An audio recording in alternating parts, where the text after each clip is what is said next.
goddesses were black. Not just for the African now, in the civilization of the Greek.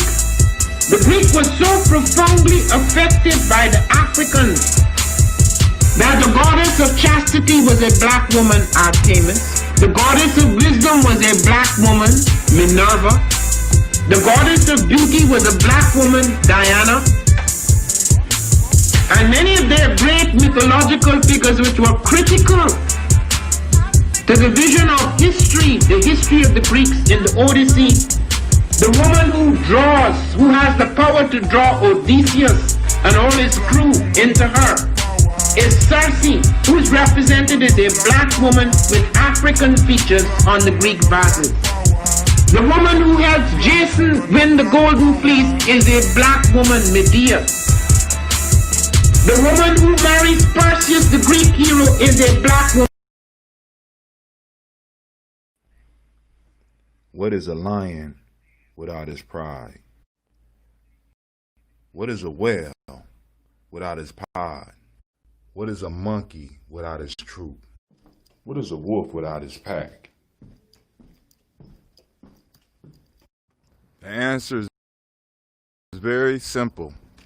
They are the same thing that a human being is without a tribe.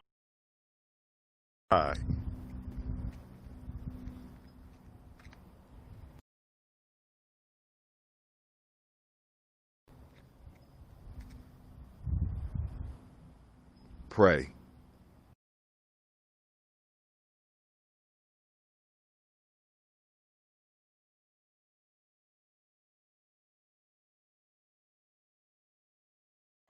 All right, family, I want to welcome y'all here this evening. We have two marvelous, outstanding, and beautiful young people that will be sharing information with us. One of them is not as young as he used to be, but yet he's still pretty handsome, and he's going to share some information. But we're going to have the young lady start off first.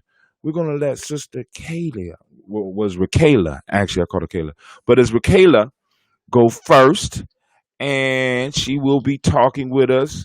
And of course, y'all know, happy Kemetic New Year. We are celebrating the Kemetic New Year, and we're having a good time. So, Miss Kayla, are you ready?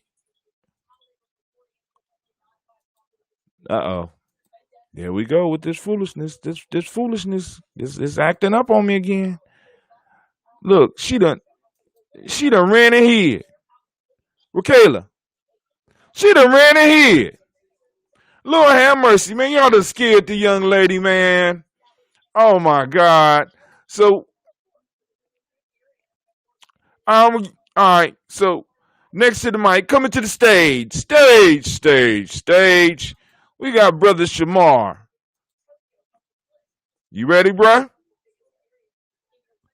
I can't hear you. Your mic is not on. I don't know. It's on. It's on now? Yeah. Go ahead. Yeah, we can hear you good. Go ahead, brother. Okay, great.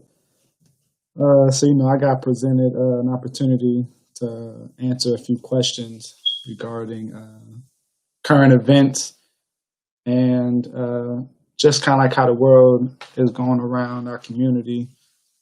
And so the questions I had, I spent the past couple weeks or so trying to really digging in deep into the questions.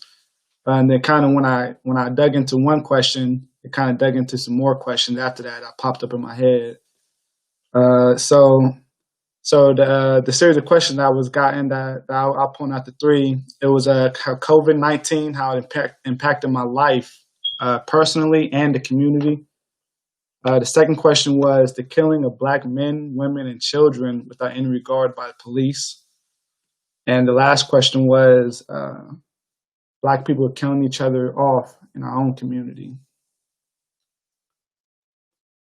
So, for me, I want to start off with the first one, starting off with COVID-19. Start off how it affected me personally.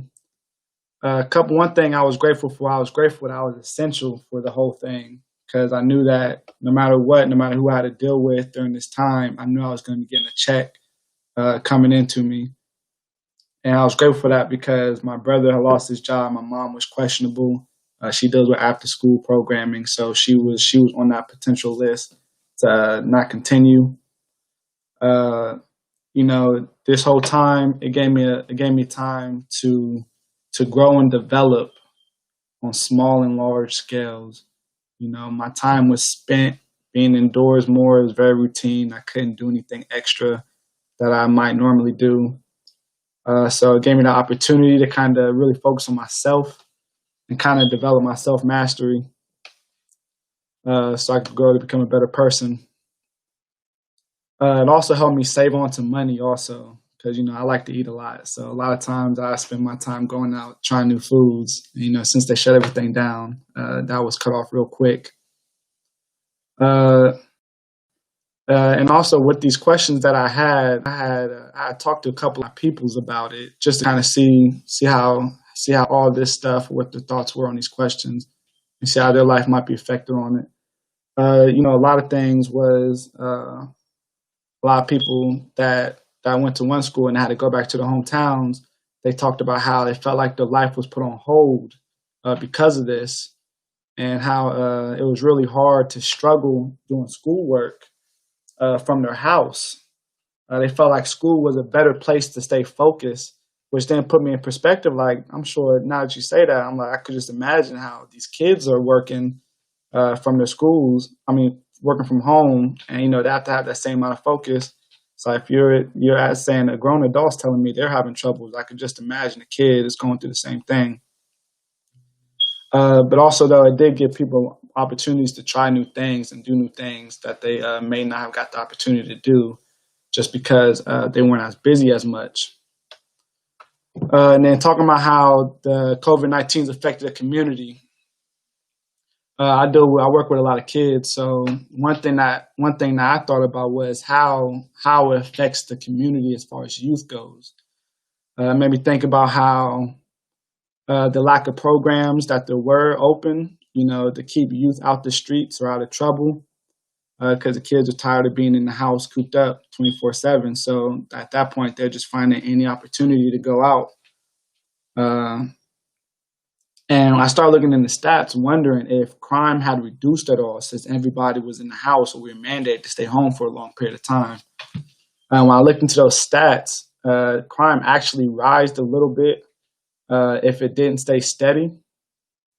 But the type of crimes kind of switched over. There was less burglaries and home invasions. But there was an increase in domestic violences and stores getting broken into, things in that nature. And that's kind of my whole piece on how COVID has touched on me, and I think how it's affected the community over these past several months. And it kind of, now moving on to the next question, which is the killing of blacks by officers. There's so many different cases that has happened over the past several years. That's just in my generation. I was kind of a lot of the way I answered the questions was really talking about how it's affecting my generation and the generation after me. So my whole thought on it was, I was like, there's all this stuff going on when it comes to the black community and police officers. And so I had a couple questions that came up in my head. The first, I wanted stats. I wanted to see stats. That was the biggest thing when I was looking this information up. So I wanted to look up stats of people killed by officers. And so when I looked this information up, I found that police kill black people 6 times higher than they kill white people. This usually is high in the North Midwest, and it's like in Chicago and New York, Northeast, like New York. So based off of that, I kind of wondered. I was like, well, when I looked up the stats, it actually showed what kind of officers were reported to our neighborhoods compared to white and black. And black people were white people were highly sent to our neighborhoods to help, which is like, okay, we might not be able to control that. So now I wanted to know what was the ratio to black to white people as far as officer goes. White officers outnumber black officers 5-1. And so based off of that, I kind of had I would call it a biased opinion that if white officers are less likely to shoot their own race, then black officers are also less likely to shoot their own race. But since we're being outnumbered in the police force, we're most likely to get that target of getting shot. And one thing I wanted to try to, a lot of times we hear all the wrong things that these officers are doing, but on that other side, there's also all those times that our community is doing wrong, and that gets overshadowed because by the rights that we do. And that could be just simply because, people might not care. So that's why we need to care as much as anybody else. Because if we're not going to put any care towards the matter, why should anybody else do the same thing? So then that also brings up the point to where I think that the community needs to be aware of their legal rights to a higher manner. Because as I was, once I was looking up all these stats, I also looked up a whole bunch of videos of police officers antagonizing black people, traffic stops, walking down the street, things like that. And, in the videos, the officer was 100% wrong in the situation. But on top of that, the people that they walked up on may not have been 100% of their rights. And then that kind of led to more things going the other way, and it went south.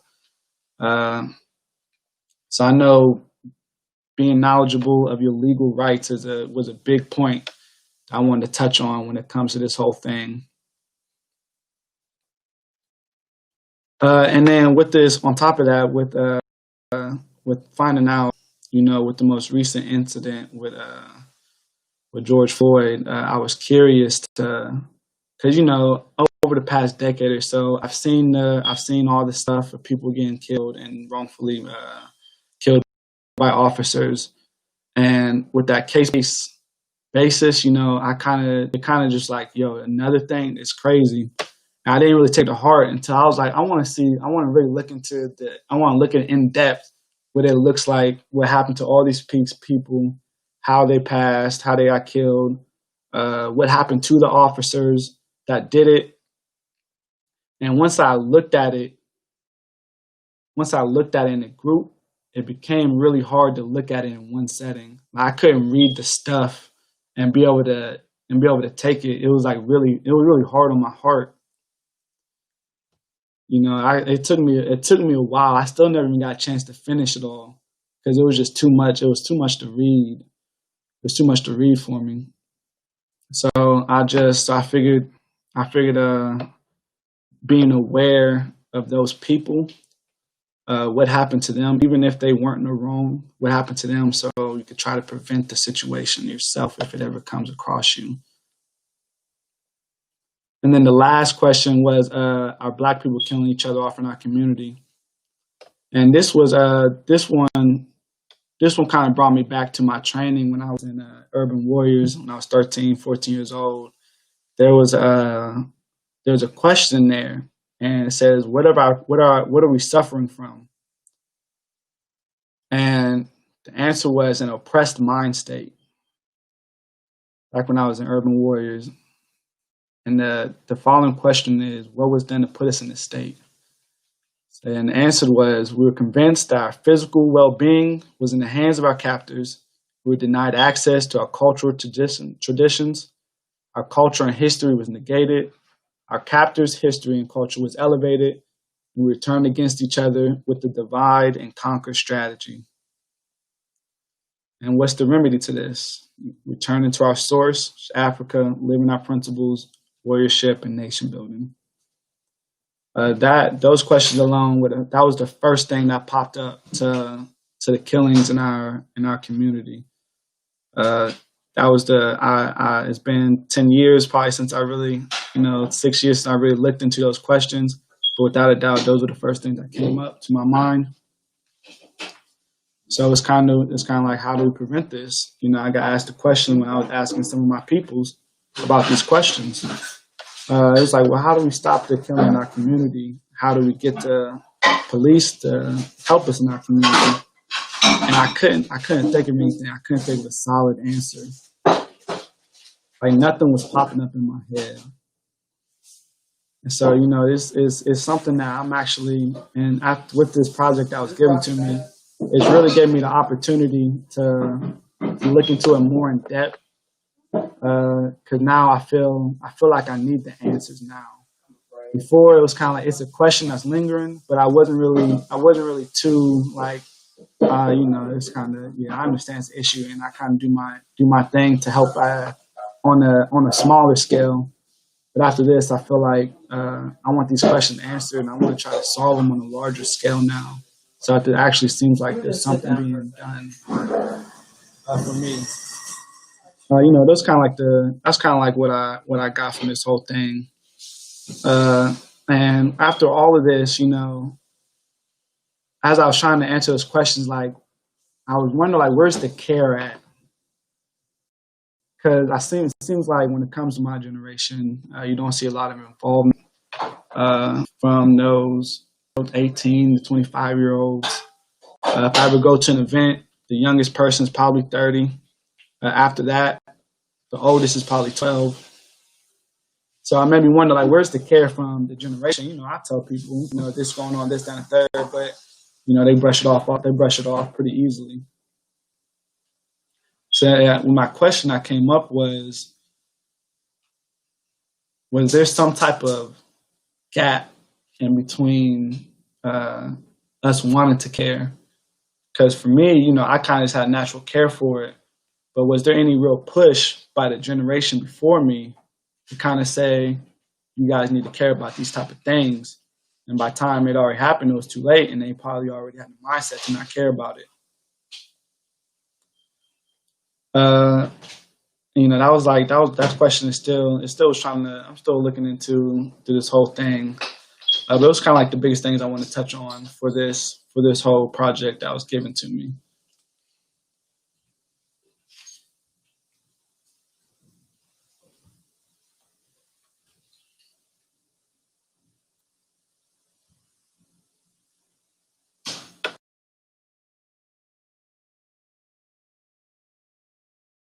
I think you're muted. I can't hear you. I said good. That's some good stuff, man. And I'm gonna answer one of your questions with care, or at least leave you with another question. One of the questions that you quoted, where did that question come from? It came from my warrior questions. Okay. And where that came from? Did it come with your generation? Or did it come from a generation above you? It came from, I say 2 generations? Maybe 2, maybe 3. You know what I'm saying? But the care is there now. But the beginning of wisdom is asking questions. And so, who invited you to speak? Brother Kwame. Okay, and Brother Kwame asked you some very specific questions, and you answered them well. With this COVID thing, one of the key pieces we want to get out is, how are you feeling? Mad, sad, or scared, or somewhere in between? Because you went through that class, right? So I'll probably say that's not COVID. That's not COVID. Go ahead. I wouldn't say I feel mad, sad, or glad. If anything, I feel more focused. You know, I feel like I adjust well to anything, and I was built to adjust on the fly. Mm. When it happened, it was just like, you know, you're prepared for this. You're prepared to do anything that needs to happen. So the best thing to do is just to get through it. And the worst thing I could do was just grow from this matter. Okay, man. Kayla keep running, man. Oh, she back. All right, so let me get Kayla up here. If you can hang in for a minute, because we can have a little conversation afterwards. Because she keep trying to run from the mic. We can't allow that to happen. We can't allow that. We want to hear from you, sister. Let me put on a commercial real quick, and we'll be right back.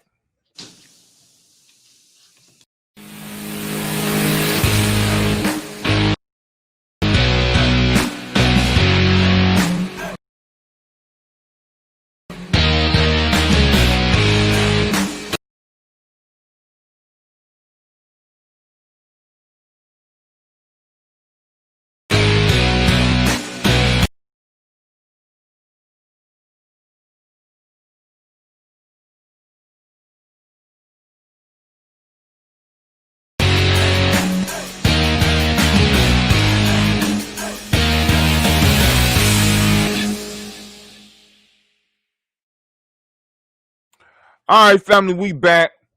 And it appears that my screen is buffering. My Wi-Fi been tripping all day, man. I was just bragging about it. But now I want to bring up the beautiful Miss Rikeilah. What's up, girl? You ready? Turn your mic on. Hi. Okay.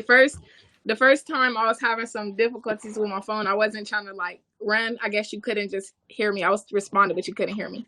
So, um, I still love you. I I ain't gonna, but I appreciate you being here, and because I know it take a lot of courage to do what you do, and then I'm understanding you working, and you got off work and you got ready. Thank you. yeah. Give her a round of applause, family. I appreciate you, and the family appreciate you. You ready? Yes. Okay. Okay. So around the same kind of questions Shamar got, I got also. So I'm gonna start with how I feel about COVID-19 and how I think it affected me and stuff like that. So personally, when COVID-19 first like came around and stuff, I was working, but I was working at a different place. And my mom and stuff, like they were scared for me to continue to work and things like that. So for a little minute, like probably a month or two after it started, I wasn't working anymore. But I didn't like the way it was going because it was like there's no school, there's no work. Then you're just sitting in the house or you're just sitting around. You're not doing nothing that's productive. Like I didn't think it was nothing productive.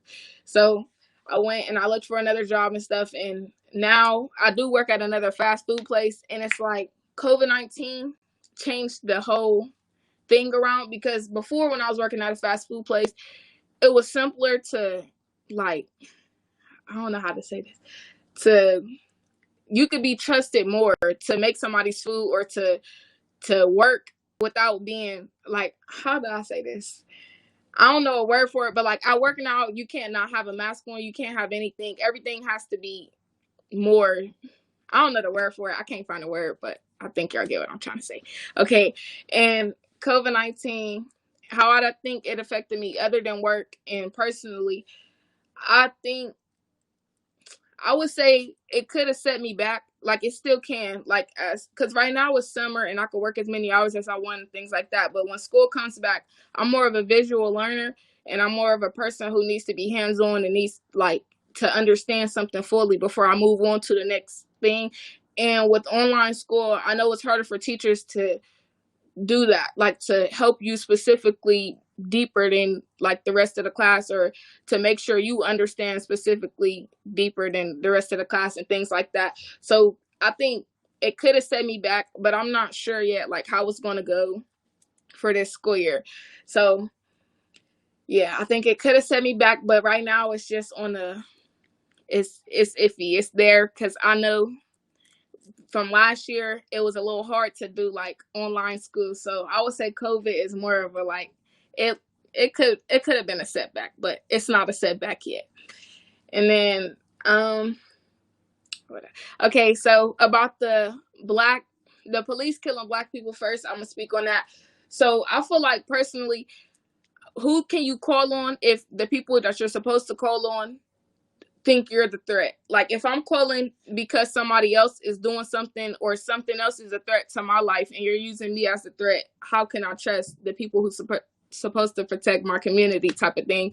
So with the police situation, I use like as growing up, I always was told like 911, like they would help, like things like that. I grew up thinking that 911 was always to help or something like that until, of course, my eyes opened a little more and I see that the police don't really be on the same team as us. They don't want to be in the ghetto neighborhood to help the people. Like they don't think that you're calling for help. They don't think that you're more as important living where you live or looking how you look or walking how you walk or anything like that. Like being black and being like living period, like with the police doing like that, like you don't have much protection other than yourself with the police not being your protection, using you as a threat, like they need protection from you type of thing. And yeah, I just feel like it doesn't, I don't know, the police thing, I don't know, I just don't this is what I was, let me think.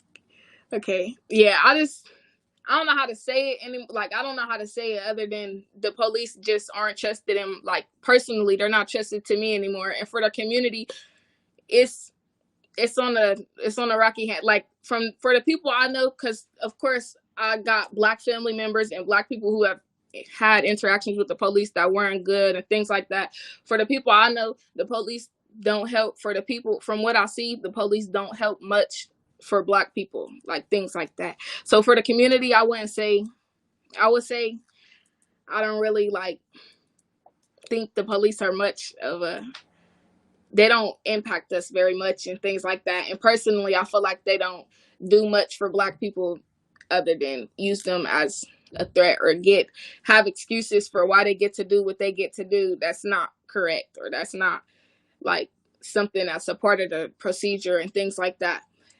And then the Black on Black crime. Okay, I got through those other two topics really fast, but the Black on Black crime, I would say I see like, okay, now, okay, Shamar mentioned how the stats went up like for like Black on Black things, like it went up actually instead of going down. So I can see that personally without looking up the stats, like because now there's more like RIPs to people that I'm closer to in age and things like that. Like people are more sad because they're losing brothers and sisters and stuff closer to us in age, like in my generation, like younger and not even making it to 18 and things like that, or only making it to 18 and stuff like that because of Black on Black crime. And I don't know, I think the stats are going up. Like personally, I think it's going up, but it's going up in the wrong way because of how this generation thinks, and they always think it's a score back instead of stopping the problem. So personally, I think it's Black on Black crime is getting worse. But then in a way, it could have been getting better because when all of the stuff happened with George Floyd and everybody was doing protesting, it's like it was for a little minute that everybody was cool and like all the Black, like no, everybody was working together and all for each other. But as soon as that little era stopped, then it was back to more Black on Black crime and more of this and more of that, and things got bad and stuff. And okay, I'm sorry, but I can't think of the other topics that Brother Kwame asked me to speak on.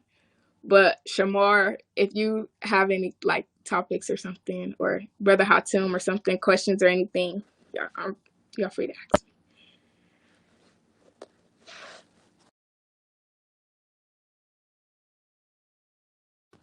I can't hear you if you're talking. I'll be silencing my mic, man. That's on me. Brother I Hatim, said, can you hear me now? can he hear me? I can hear you. I can hear you. Can you hear me? Hello? Hello? Hold on. It's not you. It's me. It's not you. It's me. Somebody out there in the crowd, can y'all hear me? I can hear you.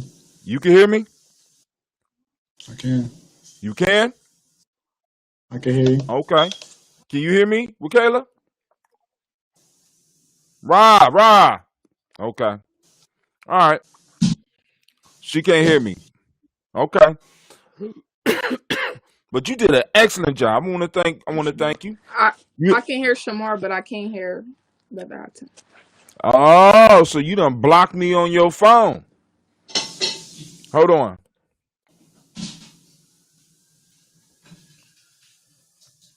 Let's try it now. Can you hear me now? All right, well, cool. Shamar can tell you what I'm saying. I'm going to saying leave you the did. call and come back because I still can't hear. Okay. Smart lady. That's what I'm talking about. This young generation, they don't be playing. She like, I'm gonna leave and I'm gonna come right back in. But you got any closing words for the people?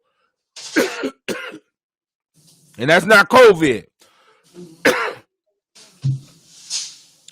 Closing words. Yes. Can you hear me now? Yes. Okay, go. Anybody got closing words? Or y'all said everything that need to be said? Oh, let me see. Cola nut is rough. Like smoking a cigarette. Good God Almighty. No, nothing really. I guess the biggest thing is uh, how can we get an overall an all around level of care from every community. That's probably my biggest thing. That's just the question I have out there. Because I work hands on. I'm involved with a lot of stuff, but it's just how can we get those outsiders that don't participate in there? Okay. At least talking from my generation specifically. All right. Rikeilah, you got anything? Yes.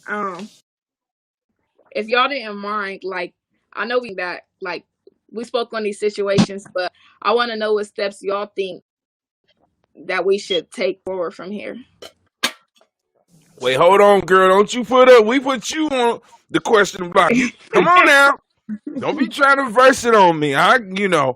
But hey, that's for further discussion in the future. Right now, what I want y'all to do is called ruminate. Ruminate on the question.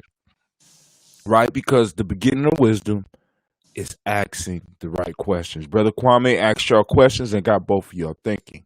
And I want y'all to continue rolling these questions around in your mind, and we can have further discussion at another time because we want to mainly get y'all to present to the community.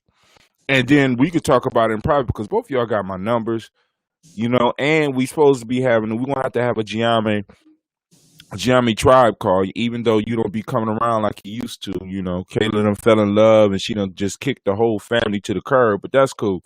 I ain't hating, but yes, I am. I'm hating. But anyway, I want to thank y'all. I appreciate both of y'all. I love both of y'all. And if there's anything that we could do for you, because y'all really came through for us, I would reach out and let me know. Hold on, we got Mama Lona. She sent y'all Shamar. Can y'all see the messages up on the screen? All right, just the ones I post up. Can you see the ones that do y'all have a side screen where y'all can see all? Oh man. All right, so family, what we're about to do now is we are about to go into the private room. The link should be up on our Facebook page for you to join us so that we could go and watch and discuss a great and mighty walk. If either one of you want the link, just hit me up and I will send it to you. Or you could go to Gye-Nyame Journey on Facebook and it should have posted up about 7 o'clock. All right? Y'all straight? Okay, sounds good. All right. Peace. Peace out.